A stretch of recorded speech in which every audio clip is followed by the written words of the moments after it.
La narrativa aceptada describe a los caballeros templarios como humildes monjes guerreros que protegían a los cristianos en el camino hacia Jerusalén. Los caballeros fueron traicionados más tarde y finalmente destruidos. Pero hay otra historia dentro de esa historia.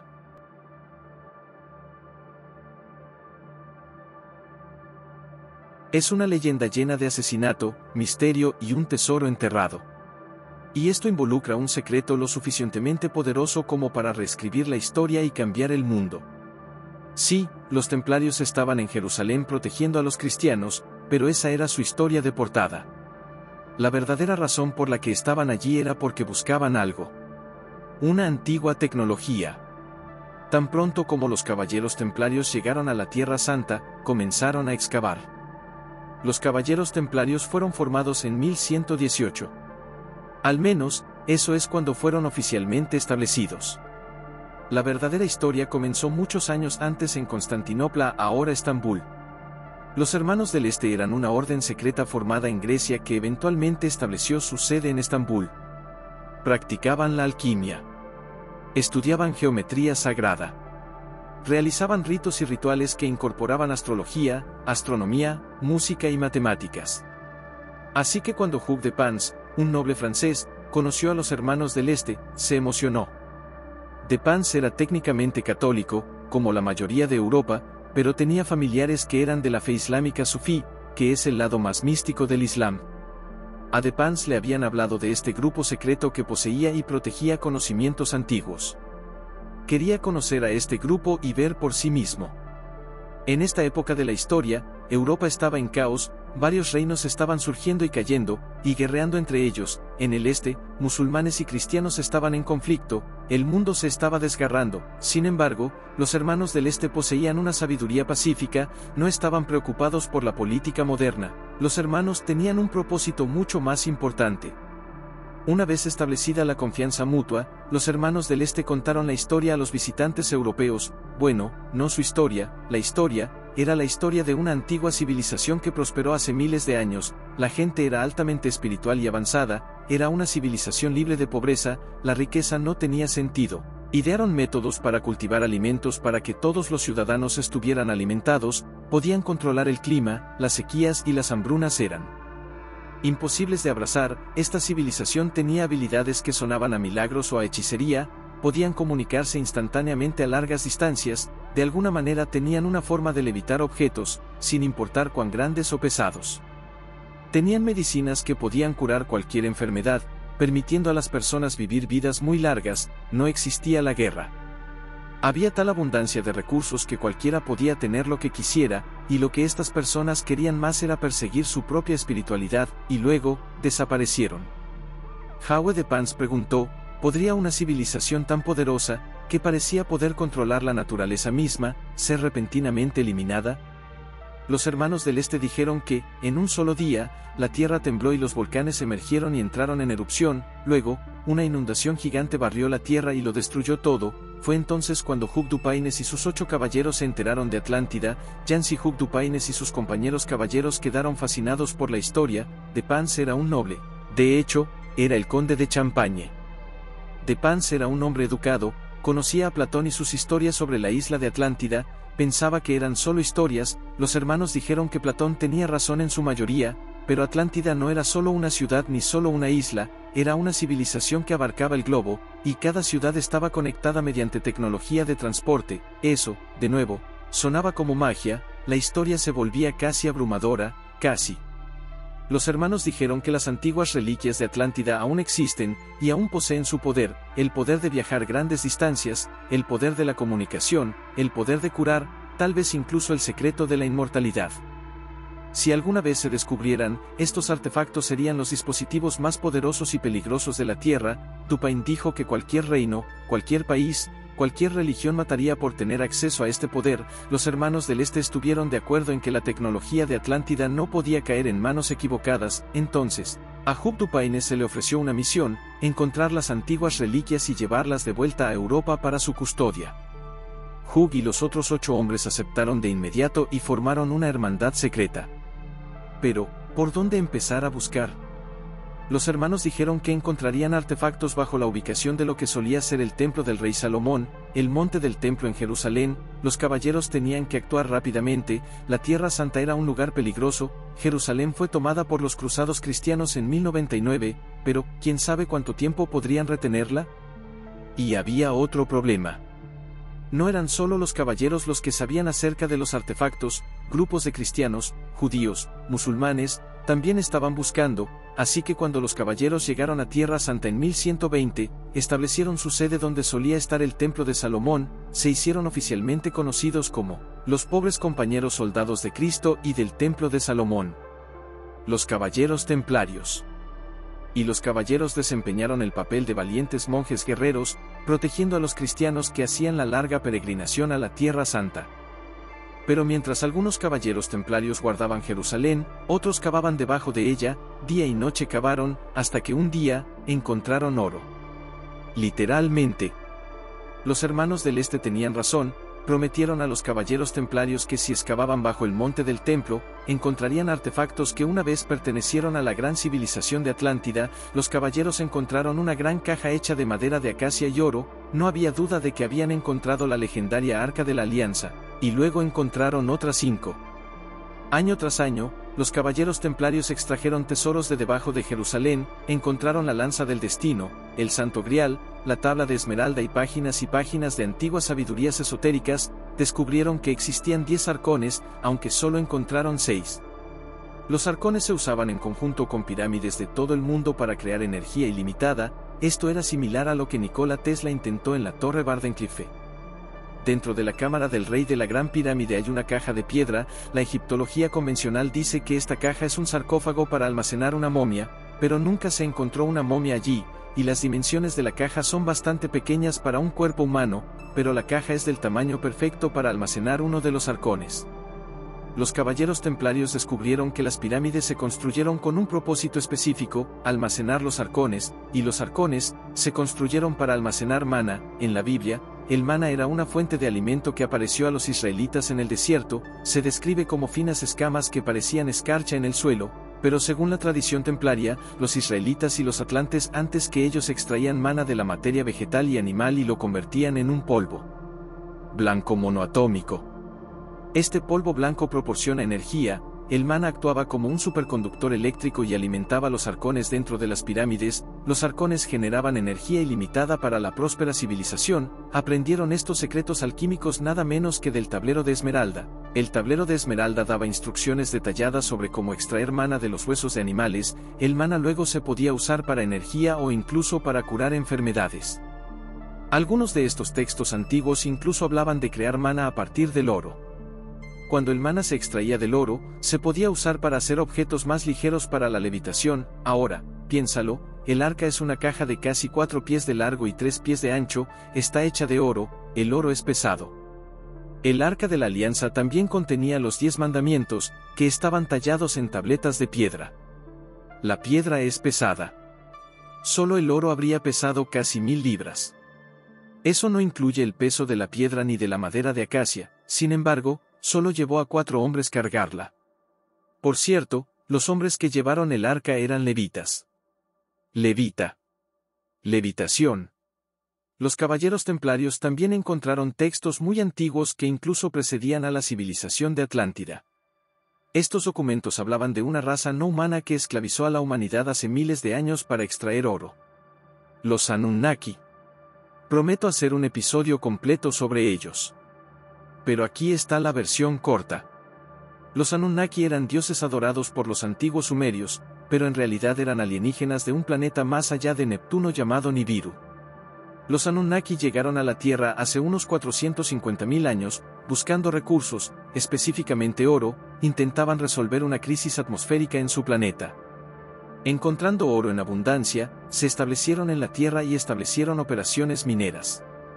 Eventualmente, los Anunnaki crearon una fuerza laboral mediante la modificación genética de los primeros ancestros humanos, acelerando la evolución de los Homo sapiens. Así que los templarios sabían sobre los Anunnaki y cómo convertían el oro en un polvo utilizado para la curación, la levitación y la generación de electricidad, y no solo los atlantes e israelitas conocían el maná, los textos sumerios hablaban de una ciencia alquímica llamada Graal, que no puedes dejar de notar que es similar a la palabra grial. Los sumerios usaban una sustancia llamada chimana que se usaba para ayudar a los dioses Anunnaki a alimentar sus naves voladoras. En textos védicos, hindúes y jainistas, esta sustancia se llamaba vimana, que, nuevamente, se usaba para alimentar artefactos voladores. Las culturas polinesias creen que el mana es una fuerza de la naturaleza que cualquiera puede extraer. Los budistas lo llaman maní, aunque las palabras varían ligeramente en todas estas culturas, la definición y el uso son los mismos. El mana es una sustancia potente que permite a la humanidad aprovechar algo muy poderoso en la naturaleza. Y por cierto, la cruz templaria, la puedes encontrar tallada en todas partes y cada vez que existió la civilización, la cruz está por todo el antiguo Egipto. E incluso puedes ver la cruz tallada en las antiguas representaciones sumerias de los Anunnaki. La leyenda templaria dice que este era realmente el símbolo de Atlántida después de que Atlántida fuera destruida en el Gran Diluvio. Sí. La leyenda templaria de Atlántida y el Gran Diluvio es exactamente como cualquier otro mito del diluvio que encontramos en todas las culturas de todo el mundo. Después del diluvio, unos pocos supervivientes reiniciaron la civilización con conocimientos de Atlántida. La cruz fue tallada en su honor. Pero no todo lo que los caballeros encontraron era Atlante. Algunos artefactos eran de solo 1000 años antes, durante la época de Jesús. Había antiguos textos que confirmaban mucho de lo que se decía en la Biblia. Pero algunos textos contradecían la Biblia. No había forma de que los caballeros permitieran que la Iglesia descubriera lo que habían descubierto. La Iglesia católica se estaba volviendo más poderosa cada año. Si la verdad salía a la luz, podría sacudir los cimientos mismos de la fe, y los caballeros templarios serían destruidos.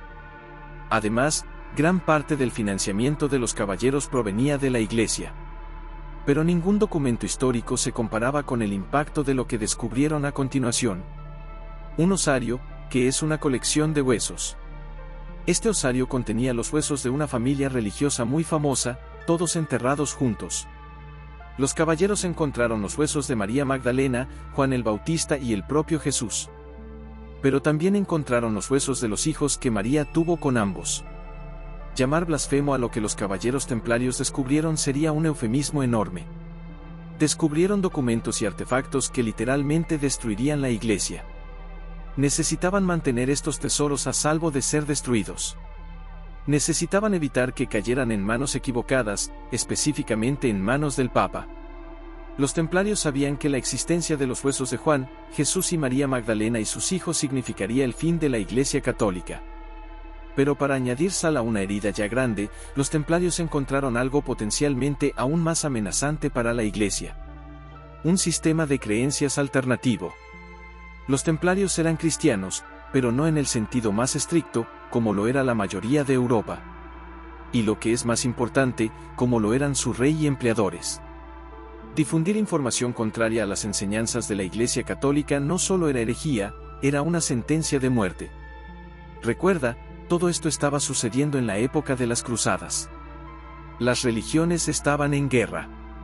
Los templarios no podían hablar de sus descubrimientos, pero tampoco podían ignorarlos. Así que en cambio, los ocultaron, los protegieron y los estudiaron. Alguna sabiduría antigua incluía ideas blasfemas como lo femenino divino, la reencarnación, el cielo como un estado mental y una conexión innata con el Creador. Los caballeros mantuvieron su apariencia. Como católicos devotos, tenían que hacerlo. Su mayor patrocinador era la Iglesia católica. No muerdes la mano que te alimenta, especialmente la mano más poderosa de la tierra. Pero en secreto, los caballeros templarios eran gnósticos cristianos. El gnosticismo proviene de la palabra griega gnosis, que significa conocimiento divino. Otras culturas llaman a esto iluminación. La premisa básica es que la espiritualidad se puede encontrar dentro de uno mismo sin necesidad de una institución externa. Así que no hay razón para tener sacerdotes, monjes, salvadores o iglesias en absoluto. No los necesitabas para encontrar a Dios, Él ya está dentro de ti. Uno de los primeros documentos templarios menciona los derechos dados por Dios. Ahora, los estadounidenses usan esta frase, o algo parecido, en la Declaración de Independencia, pero eso fue en el siglo XVIII. La idea de los derechos dados por Dios durante la época de los templarios significaba excomunión o algo peor. Solo la Iglesia romana podía otorgar derechos a alguien. cualquier alternativa era perjudicial para los negocios. En lugar de adorar a Jesús, muchos caballeros templarios idolatraban a Juan el Bautista, a quien creían que inició a Jesús en el gnosticismo en la Gran Pirámide. Para los templarios, Jesús representaba un Christos, una conciencia universal a la que cualquiera podía acceder, similar al Buda. Descubrieron que renacer no se refería al bautismo, sino a la reencarnación, en la que alguien literalmente volvería a nacer, con los huesos de Jesús, documentos sagrados y artefactos de antiguas civilizaciones. Los templarios tenían suficientes pruebas para respaldar sus creencias, querían compartir este conocimiento, pero no era el momento adecuado. La Iglesia era demasiado poderosa, tendrían que esperarían hasta que este conocimiento pudiera ser compartido con todo el mundo y no confiscado por un papa o un rey. Así que, después de años de excavaciones, estos primeros caballeros regresaron a Europa con los tesoros y el conocimiento, y lo ocultaron, y luego construyeron un imperio. Durante 200 años, los caballeros templarios crecieron y prosperaron, su número aumentó de un puñado de soldados a decenas de miles de hombres y mujeres. La Iglesia Católica y los señores cristianos de toda Europa les dieron a los caballeros templarios dinero, tierras y poder. Para ayudar a su causa, los templarios crearon catedrales, estructuras de poder y sistemas de democracia, crearon el primer sistema bancario, un sistema que todavía usamos hoy. Durante la Edad Media, el viaje de Europa a Jerusalén era peligroso. Bandidos asaltaban a los peregrinos y les robaban todo lo que tenían, así que los caballeros templarios establecieron ubicaciones a lo largo del camino, llamadas comandancias. En cualquiera de estos lugares, podías depositar tu oro a cambio de un pagaré, luego llevabas este pagaré a otro comandante y lo cambiabas por oro. Y por cada transacción, los caballeros templarios cobraban una pequeña tarifa. Era un sistema ingenioso utilizado por miles de personas durante cientos de años. Con el tiempo, esas pequeñas tarifas se acumularon. Ahora, individualmente, los caballeros eran pobres. Al unirse, entregabas toda tu riqueza a la orden. La orden luego se encargaba de ti y de todos sus miembros. Los tesoros y conocimientos pasaron de generación en generación, con cada gran maestro responsable de su custodia, y durante esos cientos de años, los caballeros templarios tuvieron un éxito extraordinario distrayendo a la Iglesia de su verdadero propósito, demasiado exitosos. Eventualmente, los caballeros templarios tenían sus propios ejércitos, sus propias flotas de barcos, tenían sus propios comerciantes, albañiles y agricultores, eran independientes y autosuficientes. Los caballeros templarios se convirtieron en la primera corporación multinacional, no necesitaban un rey ni un país. De hecho, sucedió lo contrario. Los caballeros templarios eran tan ricos que el rey Felipe de Francia les estaba pidiendo prestado dinero. En el otoño de 1307, el rey Felipe IV necesitaba financiamiento para otra guerra. No iba a pedir más dinero a los caballeros, en cambio, se lo tomaría. Los templarios pasaron de ser humildes defensores del cristianismo a una amenaza seria para toda la estructura de poder de Europa, el rey y la Iglesia, y como muchos gobernantes poderosos, el rey Felipe no toleró las amenazas. Entonces Felipe y el Papa Clemente V idearon un plan. Clemente V, por cierto, nació como Raymond Bertrand y fue amigo de la infancia del rey. Cuando el Papa anterior murió en 1304, Felipe se aseguró de que su amigo fuera elegido para lo que era uno de los puestos de poder más importantes de la tierra. En resumen, el Papa le debía una. El viernes 13 de octubre de 1307, se arrestó a los templarios, incluido el gran maestre Jacques de Molay. Durante 7 años, fueron amenazados y torturados para tratar de obtener acceso a su conocimiento y riqueza. Después de hacer confesiones falsas, fueron declarados culpables de herejía y condenados a muerte. Pero ahora hay un giro en la trama. Durante siglos, la historia afirmó que la Iglesia había condenado a los caballeros templarios como herejes y eventualmente los ejecutó, pero en 2001, se encontró un documento en los archivos secretos del Vaticano. Se llama el Pergamino de Schengen. El Pergamino de Schengen documenta la investigación dirigida por 3 cardenales designados por el Papa Clemente V, detalla la investigación y los cargos contra los líderes templarios, incluido el gran maestre Jacques de Molay. El Pergamino de Schengen revela que el Papa absolvió a los líderes templarios de herejía, se les permitió reconciliarse con la Iglesia. El Papa permitiría que la Orden de los Caballeros Templarios continuara su trabajo. A Felipe no le gustó este resultado, presionó al Papa. Recuerda, el Papa le debía una, así que en 1312, el Papa Clemente disolvió oficialmente a los Caballeros Templarios. Los líderes de la Orden, incluido Jacques de Molay, fueron quemados en la hoguera bajo cargos de herejía. Aunque se les perdonó estos crímenes, pero el gran maestre Jacques de Molay se vengaría un poco por esta traición a la justicia. Mientras ardía lentamente, Molay lanzó una maldición al Papa y al rey de Francia, les prometió que estarían muertos en un año. Esto fue en marzo de 1314. Unas semanas después, el Papa Clemente estaba muerto. Según un relato, mientras yacía en estado de reposo, fue alcanzado por un rayo. El fuego fue tan intenso que su cuerpo era irreconocible, y si investigas sobre este Papa, estarás de acuerdo en que esto fue justicia divina. En noviembre, el rey Felipe sufrió un derrame cerebral y murió, tenía 46 años. La maldición de los templarios se cumplió. Francia ahora había perdido a su rey y a su papa, y Europa había perdido a sus queridos caballeros, o eso parecía.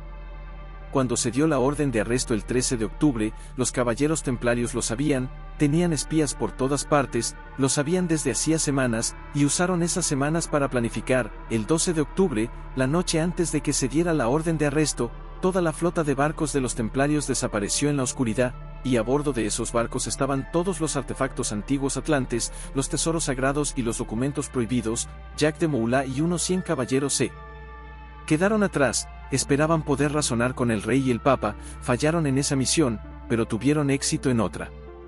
Desbandados pero no destruidos, en la clandestinidad pero no en prisión, los templarios se formaron en grupos más pequeños, se integraron en otras órdenes. Algunos asumieron nuevas identidades y desaparecieron por completo. El nombre de los caballeros templarios terminó en 1312, pero su misión continuó. De hecho, continúa hoy. La evidencia está en todas partes. Se puede encontrar evidencia de los caballeros templarios en todo el mundo después de su disolución. Estaban decididos a mantener viva su tradición y conocimiento, así que crearon grupos con alias para evitar la detección. En Escocia, se convirtieron en masones. En Portugal, eran conocidos como los Caballeros de Cristo. En Alemania, crearon el Rosacrucismo. También hay evidencia de ellos en las primeras Américas. Nueva Escocia tiene la legendaria isla Oak, con tesoros templarios enterrados y maldiciones mortales. Una tribu indígena en Panamá, conocida como los indígenas blancos de Darién, tiene piel clara y rasgos caucásicos. Algunos creen que son descendientes de los primeros templarios en las Américas. Cuando les preguntaban sobre los caballeros templarios, los nativos los llamaban nuestros hermanos. En la Europa temprana, los templarios fueron los primeros vikingos, los primeros piratas fueron los caballeros templarios. El famoso símbolo de la calavera y los huesos, la Yali Rojer, esa bandera fue izada por primera vez por la marina templaria para asustar a sus enemigos antes de la batalla. Uno de los símbolos templarios más famosos es la cruz roja sobre fondo blanco, otro es la representación de varios caballeros a caballo, como esta estatua en Londres. Ambos se encuentran en catedrales y capillas de toda Europa. Si leíste o viste el Código da Vinci, es posible que recuerdes la capilla Raslin en Escocia. Símbolos paganos y templarios están en cada centímetro de ella. Algunos, como esta talla de un caballero a caballo, son evidentes. Esta es la lápida de William Sinclair, está en la parte inferior de la capilla Raslin, dice específicamente caballero templario. William Sinclair no tenía amor por la iglesia y brindó ayuda a cualquier caballero templario que se lo pidiera, pero no solo son cruces y caballos los que los caballeros grabaron en su arquitectura. Hay pistas más sutiles relacionadas con algunas de sus creencias gnósticas y a veces paganas. Las esculturas de ángeles en posiciones extrañas son comunes en la capilla Raslin y son un rito importante en la masonería, pero se suponía que la masonería no debía haber comenzado hasta 1717. La capilla Raslin fue construida en 1446. Más de 100 de estos pequeños hombres verdes están dispersos por la capilla Raslin, son símbolos paganos y se cree que provienen de antiguos celtas. El paganismo simplemente se refiere a cualquier cosa que no sea cristiana, musulmana o judía. ¿Por qué habría cientos de símbolos no cristianos en una iglesia católica? La leyenda templaria dice que se colocaron allí como un mensaje. Algunas de las tallas más interesantes son de plantas que los europeos nunca deberían haber conocido. Esta es una imagen de maíz sobre una de las ventanas de la capilla Raslin, y aquí hay una de trillium, pero el maíz y el trillium son nativos de América del Norte. La capilla Raslin fue construida casi 50 años antes de que Colón navegara hacia el Nuevo Mundo. ¿Cómo sabrían los templarios cómo lucen estas plantas? Bueno, ¿no es obvio? Ellos estuvieron allí primero.